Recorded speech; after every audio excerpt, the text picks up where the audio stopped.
So how might we facilitate a workshop? By a show of hands, who here has participated in a workshop?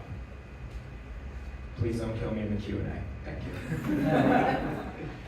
All right, whoever. My name is Tyler Sarto. I'm a senior product designer at Born Group. Born Group is an agency, and I help clients define their problems and identify a solution. So workshopping is really just a small part of what we do. We also do user research, we do design, we do prototyping. We do everything. I do this with a lot of coffee, by the way, so just get me through the day. So what is workshopping? It's a meeting at which a group of people engage in intensive discussion and activity on a particular subject or project. That's all it is. It's just a collection of people in the room that come together to discuss, hey, we have a problem, what is going to be our solution here? So how to plan a workshop. Why do a workshop? Why do a workshop? So there's a problem that requires a solution. The scope is undefined, so what needs to get built? There needs to be alignment on the business needs, goals, strategy. Most of the time when you do a workshop, this might be the first time that stakeholders are even meeting for the first time, if you're a contractor. Or in-house, this might be the first time that, let's say, a developer is even talking to someone from marketing, if that's who's going to be involved in your workshop. The other options, I don't know, people on LinkedIn and YouTube are doing them, and I thought they looked really cool. Key things to keep in mind. What will get you from problem to solution? How many participants will you have? What are their roles? As I mentioned, this might be the first time someone who's a developer might be working with someone who's in marketing. When you understand how many people you're working with, it helps you plot out your workshop. It also helps you understand the different personalities that are going to be at that workshop, and it helps you form activities around that. I'll talk a little bit more about activities later on as we go. But for example, if we have someone that needs to be in a breakout group from, let's say, marketing, we don't want to stack that group with just people from marketing because that's just a team talking to a team. That's just a Tuesday for people. You want to mix it up, you want to understand what their roles are. And how long does a workshop need to be? So don't just fill the day to fill the day. Sometimes I see a lot of fluff when we do workshops, when we go in. At most, you want your workshop to maybe be 6 hours. People get fatigued. But don't just feel like you need to do 6 hours. I've led workshops where it's only been 3 hours, 2 hours. I've broken it out into incremental days. I've done working sessions. It doesn't always need to be 6 hours. It doesn't always need to be a full day. Just because they flew you out there doesn't mean that they want to be your best friend, unfortunately. But they might. Have an agenda. So as you create the agenda and confirm with primary stakeholders the activities and time, ensure that the agenda is circulated so participants will know what to expect. This helps everyone, your participants specifically, understand how much of their time they are devoting to your workshop. These are people that still have day jobs. This is still a business. Even if you are an in-house designer or you're an agency designer, be respectful of people's time. Understand that, hey, you might not just have 6 hours free. You might have a CEO that's in your workshop. If you have a CEO in your workshop, they're going to step away from meetings. They're not always going to be in your group. They're not always going to be available for activities. They can highlight and understand what activities that they need to be there for. So it just helps to plan accordingly, and then for the love of God, be sure to include 15-minute breaks and lunch. Everyone will really appreciate that. I promise you, by the hour 4, everyone gets a little spotty and it gets kind of grim, so please.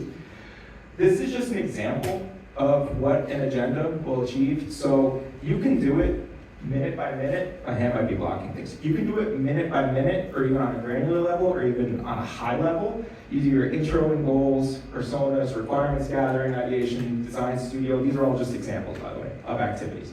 But when you break it down minute by minute, and you even go down to the minute level, it helps you formulate, okay, I have 30 minutes to do an intro and goal, and then we're going into personas, which might approximately be 60 to 90. An agenda really is just there to help you guide the workshop. It's nothing set in stone. So be super flexible, but just understand that an agenda is critical when going into a workshop. And above all, include snacks and beverages. There's one time I got flown out to, I think, Denver to lead a workshop. There's no snacks, there's no coffee, nobody wants to be anyone's friend. Brutal, all the way around, everyone, brutal. So facilitating. I want to say that facilitating is kind of a skill in and of itself. At the end of the day, yes, I'm a designer, I facilitate workshops, I do a lot of things. You gotta wear a lot of hats if you're working in an agency. Or if you're in-house, I'm sure you also need to wear many, many more hats. But facilitating is a skill in and of itself. This is really more meant to be high level. But if you really want to talk to me about facilitating and something that I might have missed, please let me know. So be prepared. For every workshop, make sure that you have the appropriate supplies necessary to accommodate all participants, whether you are in person or remote. So you can see my columns right here. We have in person, and remote. So in person, 1 billion million %, and 1 billion sticky notes. Bring them. Everyone is going to need sticky notes. They are tools. They are vital. People will write on them. People will write ideas on them. They help with ideation sessions. Buy out staples if you need to. Bring as many sticky notes as you possibly need to bring. Bring Sharpies, markers, pens, even a feather quilt. If you think it's going to work, bring a feather quilt. That might be fun. I don't know. Name tags. One time when I was planning a workshop, me and my boss actually got into a debate whether to bring rectangular name tags or circular name tags and what is going to prompt the most discussion with people remembering who's who. I went out, we brought circle name tags. It didn't work. Bad idea on mine. Construction paper. Construction paper is actually weirdly useful than you might think. Construction paper, you can tear it, you can rip it. If you have tape, you can stick it to the wall. You can draw funny things on it. You can even draw superheroes if you want, which I have done in a workshop as an icebreaker, which is cool. But construction paper is critical. It helps with design studios, it helps with sketching, it helps with impromptu ideation. Bring construction paper. Dots. Does anyone here know what dot voting is? Just by a show of hands. All right, the cool people do. So dot voting is just a method to understand what features and functionalities work with a sketch and what overall solution will work. So for example, we use red dots to identify, hey, does everyone like this idea? Red dot it. And then through that accumulation, you can see through that dot voting, okay, this is a good thing, we should include it with our solution. Blue dots mean this is the best idea overall. You want to bring less blue dots and more red dots because blue dots are kind of like gold, if you think about it. Blue dots are going to determine this is the best idea, and it also limits people from voting for themselves multiple times. Rubik's Cubes, fidget spinners, pipe cleaners, anything. Toys, bring them. People like to be occupied when they're ideating, when they're thinking. They like to use their hands. I've literally seen CMOs, CEOs, CTOs, every letter in between, play with a pipe cleaner, twist it around itself as they're thinking of the best way to scale their business solution or come up with the new experience that they're looking for. I would say pipe cleaners probably went out overall, to be honest with you, but people tend to like the fidget spinners, and then Rubik's Cubes people tend to get pretty frustrated at. But bring them anyway. Bless you. Thank you. Of course. For remote, FigJam or Miro, I personally like to use FigJam just because it's easier to take everything that you have in that FigJam board and put it into your Figma file. Miro was first to market with any type of workshop collaboration tool. Miro's pretty good. We like Miro. It's kind of like an ongoing battle in my agency and in my team. I like to think I'm slightly winning with FigJam, but there's a rebellion.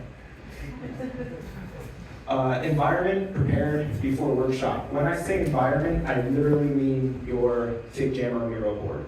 Pre-population is huge. If there is anything that you can save on a step before you get to that workshop, do it. If there's a little bit of homework that you want to send out to your participants, if you feel comfortable with that, by them filling out an empathy map so that you have personas to track back to what you want to do, perfect. Make sure that everyone has a name tag virtually. In that board, make sure that your, let's say, 100-mile-per-hour thinking board, your crazy eights, whatever, it's all set up in that environment before you actually get to that workshop. Morning of is a little brutal because sometimes, technical difficulties. So make sure that everything's set up and good to go. Good internet connection. I mean, good luck with that. We all live in New York, so it's gonna be spotty, it's gonna be great, it's gonna be worse. Just make sure you have a good internet connection if you can. And then a quiet environment. So make sure you have a quiet environment. I understand nothing's ever going to be 100% perfect, but don't take it from a coffee shop or the park. Make sure that you're in a nice secluded place. It doesn't have to be dark. It can be pretty well lit. But make sure that no one is hearing added background noise. Most times in workshops, some of your activity will require participants to kind of break off and ideate. And that will require sometimes a quiet setting. You can always mute your microphone, but as you facilitate and lead, it's going to be hard for them to think, what is Tyler saying, and why am I listening to hardcore metal at the same time? So be quiet. This one's huge, takes forever to learn. Lead, listen, consult. specifically the listen one, it's invaluable. So when in a room or over Zoom, it's important to remember that you are there to listen, ask open-ended questions, and advocate for the user to create the best experience. You will have to guide stakeholders, ensure that everyone understands the activity and what the goal should be. Remember to include thought starters for activities that might require more direction. Thought starters, for those who don't know, thought starters are, this is what we see your competitors doing, draw inspiration from that. Maybe you like some features. It's okay if they like some features. It's okay if they like any type of badging to show what's new or missing. It's okay if they like any type of way that they did data visualization. Thought starters are great, but more importantly, when you lead, you set the tone in that room or over Zoom. You are the one that they are looking to get them from problem to solution. So just make sure that you're leading, listening, and then that consulting. Consulting's more kind of like that, core UX skill, where hey, you're still a UX designer, you're still advocating for the best user experience. And if needed, be ready to pivot. Not everything will go to plan. As mentioned when I spoke about the agenda, you will need to pivot. Some activities will take longer. You might devote a whole day to an activity that you thought might take 5 minutes because the discussion's just that good and you're getting everything that you need to out of it. So be ready to pivot. That agenda can only get you so far. You need to be flexible and you need to kind of not panic. But if you do panic, then these things happen. Document everything. And I'm very proud of that animation that I did on that slide, you guys. Document everything you can. Remember the purpose of the workshop. There is a problem and you need to find a solution, but as ideas are being generated and you are in the thick of it, people are writing things down, side conversations are happening, even over Slack if you're doing it remotely. Your client or your team, in-person or agency, like I said, Slack is occurring, ideas are happening, make sure that you document everything that you can. If you document everything that you can, when you walk away from this workshop, you will have the material needed to actually formulate your solution. So, for example, if you're leading a workshop, if you're by yourself, let's start there. If you're by yourself and you're leading a workshop, at the end of the workshop, try to take as much away from that workshop as possible. Sticky notes, construction paper, everything. I've flown with construction paper and miscellaneous sticky notes, sometimes pipe cleaners, in my suitcase multiple times. But it is invaluable because this workshop is only a moment in time. And you, at the end of the day, still need to actually come away with a solution and you need to come away with a design. And if you have nothing documented and you miss something and you're missing a requirement, that might not look great. People might be like, hey, well, we talked about this pretty in length. Why don't you have this for notifications? Because I didn't remember it, because I didn't document it. Document everything. This is just really kind of a fun example of documenting everything. This was actually, if I can get real anecdotal with everyone, this was actually a workshop in Boston that I went to for an engineering firm. It doesn't always look this neat. My coworker, Christina, former coworker, Christina, she remembers. It was kind of crazy. But it doesn't always look this neat, but this did help us develop an internal tool for engineers to use on the job to help measure water pressure and then develop a solution to a report that they need to write for their client. Document everything. All right, so for the consultants, contractors, agency designers, how many people actually are working at an agency, a contractor, any of that third party? Fewer hands. Cool. Network. You're being brought in, you don't know these people. Talk to everyone. It makes you seem human. You're not just a face on a screen or an avatar. I understand if you're an in-house designer, you're running a workshop, you typically know Bill from accounting. Sometimes when you go into these environments, I don't know everybody. I don't know who certain stakeholders are. Network, and then when you actually come to them with your solution, with your design, they go, oh, that's Tyler, I remember him from the Icebreaker. He likes X, Y, Z. You're a person. This is a better way for you to network. It's a better way for you to understand who your client is. It's a better way for you to understand who the people you'll be working with, as long as the contract goes. So network is really helpful. So some example activities, I don't know if this is helpful for anyone to take photos. Obviously there's a lot of activities that you can do in a workshop. I know everyone likes Crazy Eights, or if you've done a boot camp, Crazy Eights is always the go-to activity for ideation. This is just things that we've seen, some things that we've seen that actually work pretty well for us. Maybe it won't work for you. I don't know, let's find out. 100-mile-per-hour thinking. So this is really just rapid ideation. 100-mile-per-hour thinking is a big board in person. It can be on that construction paper. On the Fig Jam, it could just be in the middle, and then everyone gets their own board. 100-mile-per-hour thinking is really just an ideation, rapid ideation tool. So let's say we have 30 participants in a workshop. We're going to do 10 minutes. Everyone individually will write down requirements that they think need to be included in this solution. And then we're going to come back after 10 minutes as a group. We're going to look at, okay, who wants to go first? And then we start sticking things on this board. It is up to you as the facilitator, not the easy job, by the way. It is on you as the facilitator to start affinity mapping. You're looking for buckets. That's what these black squares represent. You're looking for buckets and categories and commonalities among everyone's different ideas of what they think requirements will be. If you have enough time, I do recommend doing that dot voting. So that would be the red dots of what you think some requirements are more important than others. It helps kind of suss out some of the ideas that were flowing at that time and refine those ideas. So 100-mile-per-hour thinking is great. And then it also leads into a really cool activity, which is Design Studio. So Design Studio, I don't know, it's kind of like a cheat code in some ways, because you're kind of having your client or your team sketch out a very, very, very low fidelity wireframe that they think should work. It's not supposed to be the end-all be-all. This is, again, ideation, but it does help people visualize a little bit more succinctly what they think this should actually look like.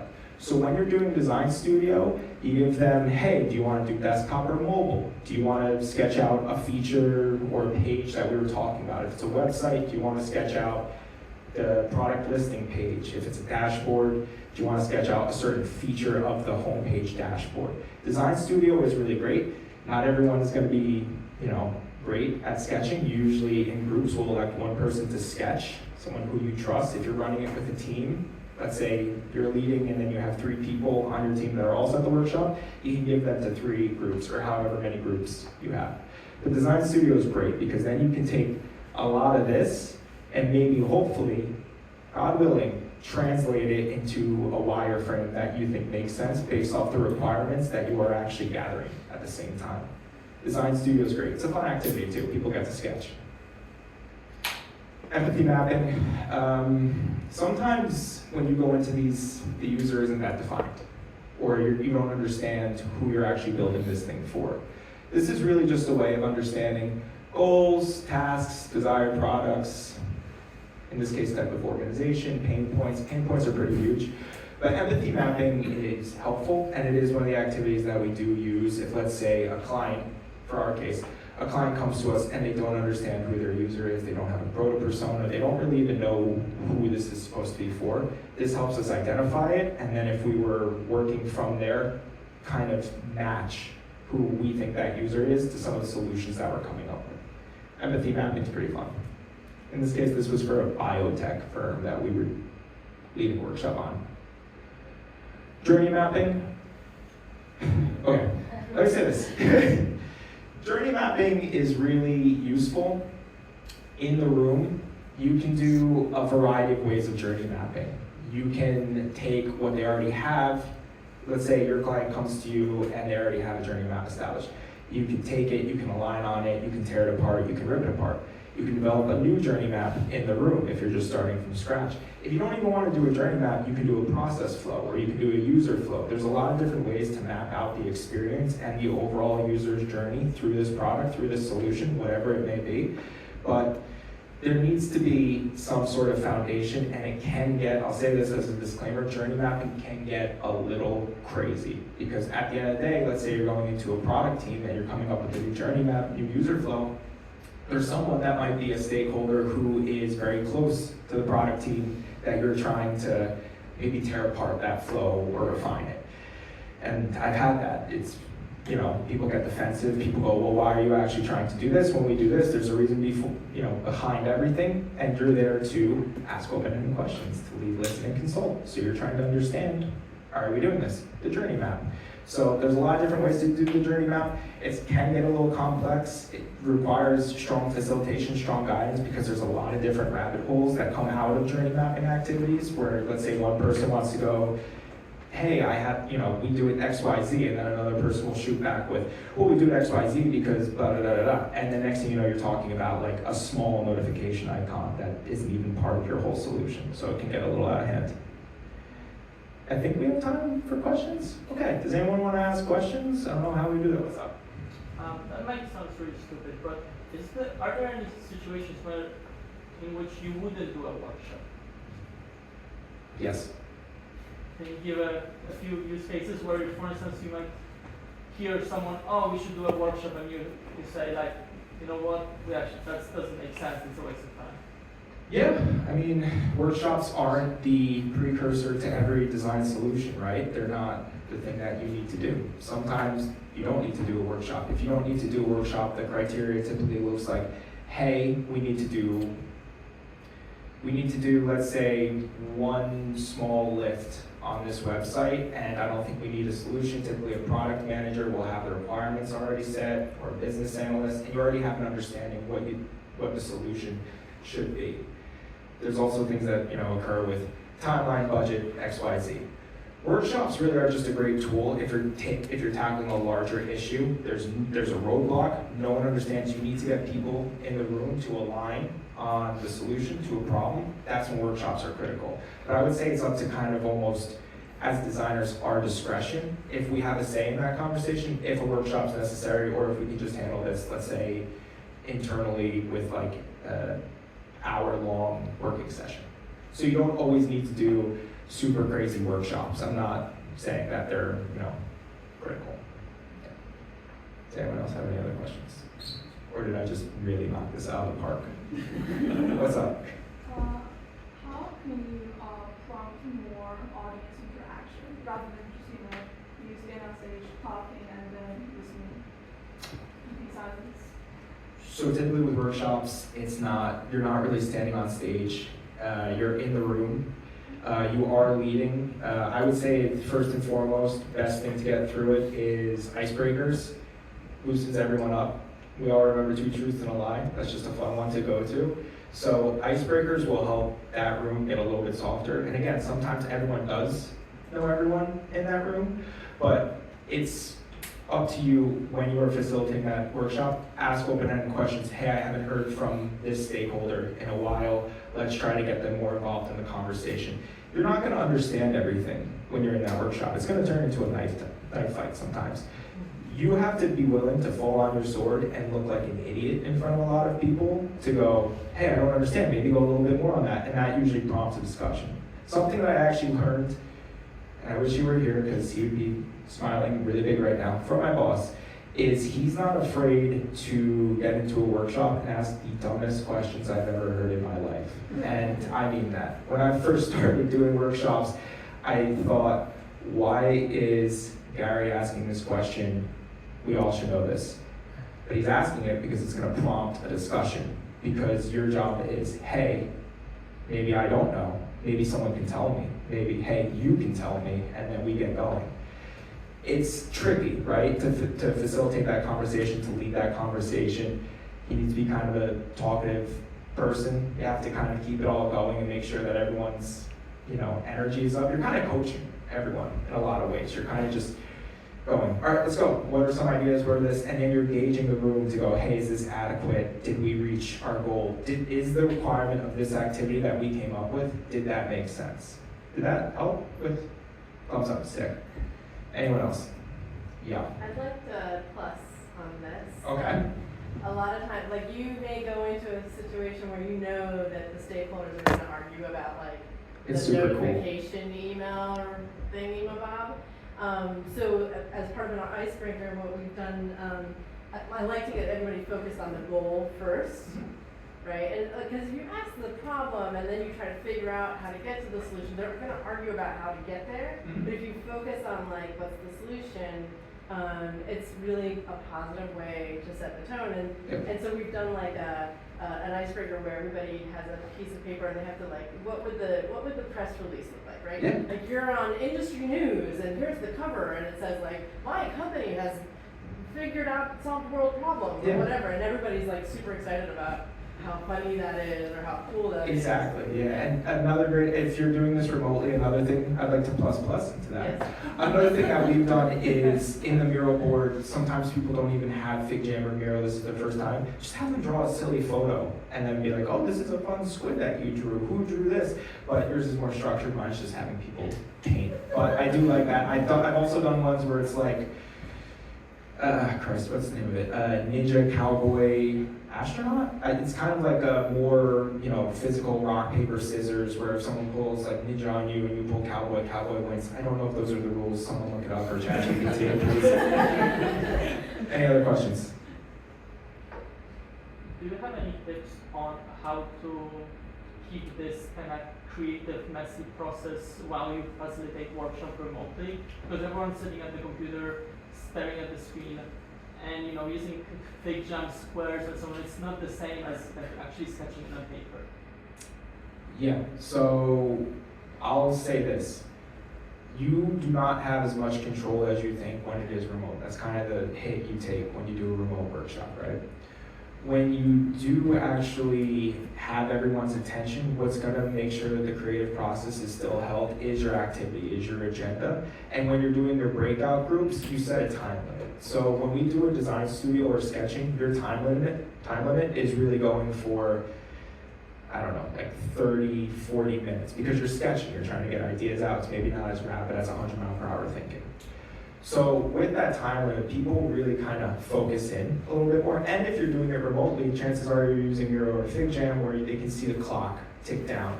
I've also, I hate to say it, I've also had the time limit be 30 minutes and my group was done in like 10 minutes. And you're just kind of sitting there going, surely there's something. And then you start talking about like just, anything at that point. I mean, like literally, like, oh, it's nice weather. Like, it's kind of like first date speak a little bit. It's brutal. But like, you only have so much control over the process in that moment. Even in the room, you only have so much control over that process. People will get distracted. People will get fatigued. I've also often seen after that 30-minute hour lunch, people come back. They're a little bit logy because they decide to have like a calzone for some reason. That focus is going to be a little bit, sporadic, and you're not going to get the same result as you did when everyone was fresh and they came in the room. That might be something to explore if you want to chunk the workshop. That's why sometimes like we've done hour sessions, like hour in the morning sessions or 2 hours in the morning sessions just to get through everything. Does that help? Yeah, and do you do sketching actually in Fig Jam, or do you make people sketch physically and then upload photos? Or? So glad you asked that. So if people are comfortable in Fig Jam, they can do it, but we've also said, hey, if you have a pen and paper at home, sketch that out, take a photo of it, just upload it or send it to someone. There's a lot of different ways you can do it. It doesn't need to be, Are we looking? That's it? Okay. Talk to me after. If anyone wants to connect, that's me. Thank you. Awesome, thank you, Tyler. Tyler, you're coming out to the networking after Phil. Yeah, I heard everyone's gonna buy me a drink, so.